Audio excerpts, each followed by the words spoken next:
Jen goes for a run listening to a podcast about preparing for divorce. Her husband, Dan, tries to keep up with her, pleading for some of her time. They've been married so long that grievances have piled up between them. She sprints onto the trail, circling a pond, and Dan finally manages to make her stop. Jen complains about his appearance, but he is baffled. She's changed too. He then points out the beauty of the pond and suggests they take a photo together. Jen agrees and poses with him by the pond. After the photo, Jen prepares to resume her run, puzzled as to why Dan came along. The previous evening, he had gotten drunk at a party, ruining what was meant to be a celebration of her promotion.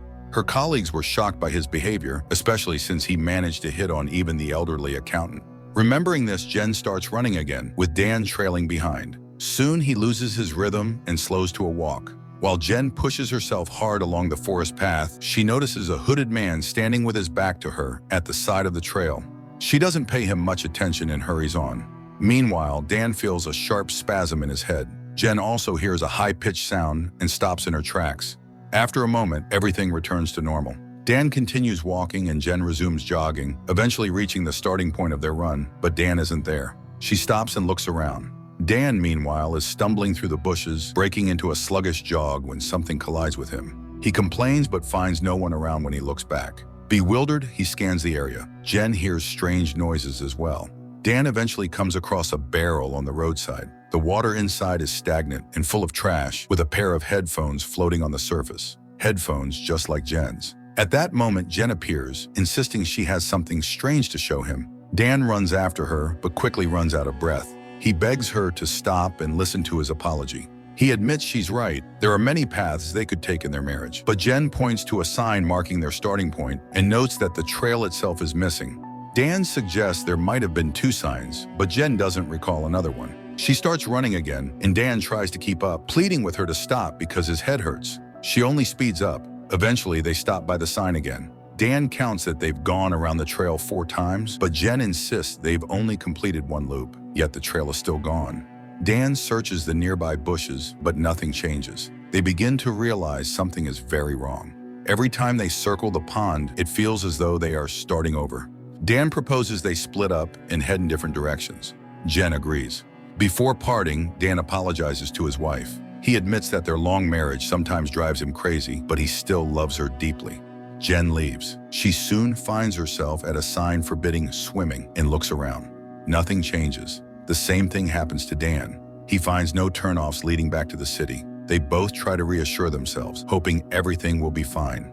Unexpectedly, they bump into each other. Jen yells at Dan for scaring her, but he asks her to stay put while he runs off. Confused, Jen complies. She notices flashes near the pond, as if someone is taking photos, but Dan suddenly crashes into her, startling her again. He behaves as if he hasn't seen her in a while and claims he couldn't find the trail. Jen admits she's frightened, and Dan apologizes. The couple returns to the sign forbidding swimming and stares at it in silence. Dan asks if Jen hears ringing in her ears, but she dismisses it as his hangover. He then questions who would want to swim in the dirty, algae-covered pond.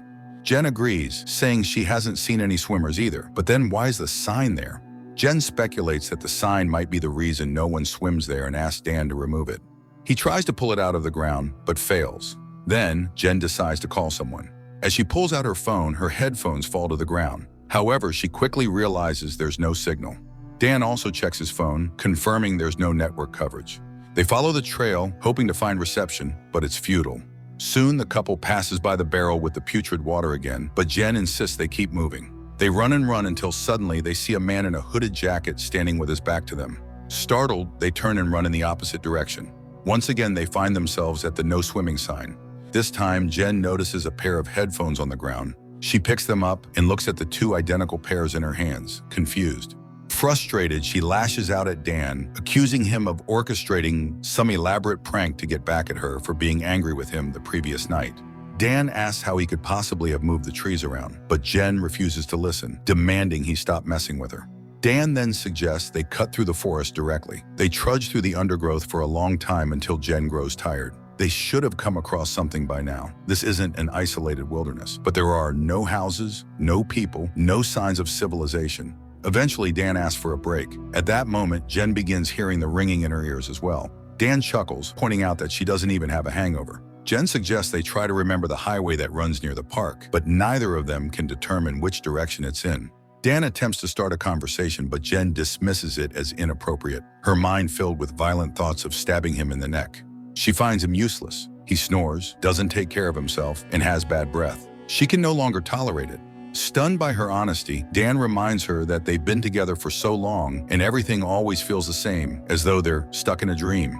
Jen explains that she just wants to be happy with someone else while he will die alone. Unexpectedly, Dan agrees, calling it fair. They probably won't forgive each other, and once they escape, they'll start the divorce proceedings. Jen suggests Dan move in with his mother, but he refuses, saying his mother adores Jen. Jen assures him that isn't true. His mother has always lied to him. They'll have to send out notifications about their separation. Awkwardly, they press on, with Dan choosing the direction. They run through the forest and find themselves back at the pond. Jen has a meltdown, refusing to accept the reality, repeatedly yelling, "No!"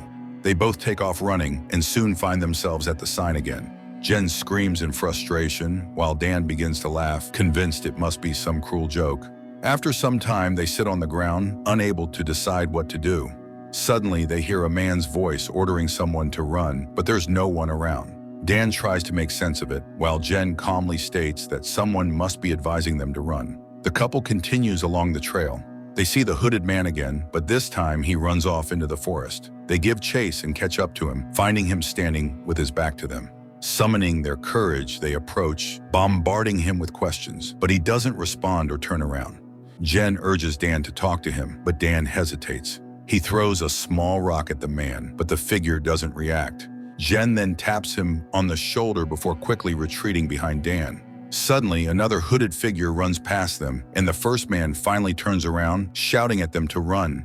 To their shock, the man looks just like Dan. Blinking in disbelief, Dan turns to Jen, only to see another hooded man behind her. Before he can react, the figure brutally stabs Jen with a sharpened stick. Terrified, Dan flees into the forest. He stumbles back onto the trail, seemingly colliding with someone, and hears his own voice angrily complaining about nearly being knocked over. Dan quickens his pace, haunted by flashes of his bloodied, screaming wife. Finally, Dan finds himself back at the pond. He's lost, unable to figure out what to do next, when he suddenly hears a scream from the woods, urging him to run. At that moment, he stumbles upon Jen. He tells her to stay there and runs off, ignoring her shouts after him. Dan retreats to a tree, where he vomits. After composing himself, he returns to Jen, unable to understand how she could still be alive.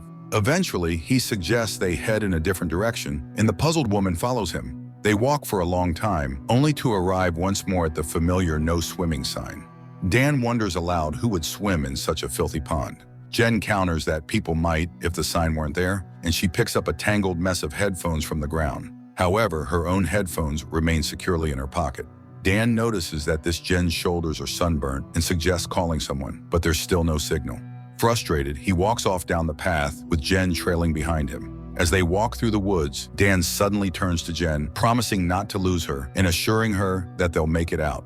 Jen, bewildered, doesn't understand what he's talking about. Dan insists that once they escape, they'll start appreciating each other again.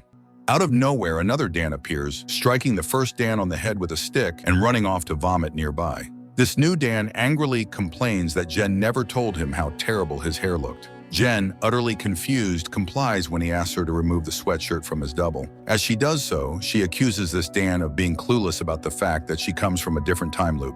Jen puts on the sweatshirt of the second Dan, confidently asserting that they're all the same person. Meanwhile, the injured Dan regains consciousness. The second Dan, in a surreal twist, starts beating himself. Jen, unable to take it anymore, kills the first Dan with a tree branch. Echoes of their argument about the party and the scream urging them to run reach their ears. This version of the couple tries to gather themselves, grappling with the bizarre situation when they spot other versions of themselves on the trail. Dan is horrified by his appearance, having seen himself from the outside, but Jen silences him, pointing out that the other pair hasn't yet realized they're caught in multiple time loops. Dan proposes following the other versions, but Jen protests, begging him never to leave her again. They shouldn't split up. She believes this version of Dan is good, but what if an evil version appears? He joins her, musing about clones, suggesting that if time loops exist, then so must different versions of themselves. Maybe somewhere they're happy, but Jen is convinced they're stuck in hell together. Hearing the word hell, Dan considers the possibility that they might have actually died, hit by a car or mauled by a bear. At least that would explain things. Jen cuts him off, asking him to stop talking because she's exhausted. She hypothesizes instead that aliens may have crashed nearby, and they, as usual, were unlucky enough to be caught in the epicenter. Just then, they hear voices, another pair of Dan and Jen arguing. Jen notes that she looks good, while Dan remarks that they look cute when they fight. The other versions of themselves run off in different directions, and Jen speculates that this might all be some kind of lesson. If they learn it, they might be able to fix everything. Dan, however, believes only the best versions of themselves will escape. At that moment, yet another Dan emerges, only to be killed in front of them. Unable to bear the sight, the couple leaves. Jen asks Dan to catch some food, but he reminds her that they haven't seen a single animal. They wander the forest for what feels like an eternity until they stumble upon a trail. Jen suddenly wonders aloud what she would do here alone. Dan interprets this as a sign she's reconsidering the divorce. Jen reminds him that she's already killed him once, so he should probably keep quiet. Just then, another scream from the woods demands they run. They keep walking. Suddenly, Jen has a breakdown, panicking at the thought of dying here. Dan tries to comfort her, even as she insults him in despair. She's losing her mind, unable to distinguish good from bad anymore. In an attempt to calm her, Dan kisses her, and they both realize that, despite everything, they still love each other. Dan apologizes for all his mistakes, and Jen does the same. Then Jen spots a makeshift tent in the woods. The couple cautiously approaches and finds a tangled mass of headphones and Dan's phone inside, along with the badly decomposed body of one of his versions. They both realize there's no escape. They'll never get out. Faced with this grim truth, they confess their love for one another. At that moment, a hooded figure emerges from the woods and swiftly kills this version of Dan. Jen tries to flee but trips over the remains of one of her doubles. She runs to the lake, encountering doppelgangers of herself and Dan along the way. She wades into the water and swims to the other side of the pond. Once ashore, she rests on a large boulder, but then she notices a silver sphere in the bushes. While staring at her reflection, she is killed by another version of herself, dressed in a filthy hoodie. Later, this hoodie-clad Jen drags her prize, her latest double, back to her camp, where yet another version of Dan is eating raw meat from one of their duplicates. It's clear that one version of the couple figured out they needed food and turned to cannibalism to survive this endless purgatory. The story is clearly a metaphor for marriage. Two people trapped in an endless cycle of trying and failing to change one another, venting years of pent-up bitterness and disappointment. Only when faced with dire circumstances do they learn to rely on each other and accept their partner's flaws.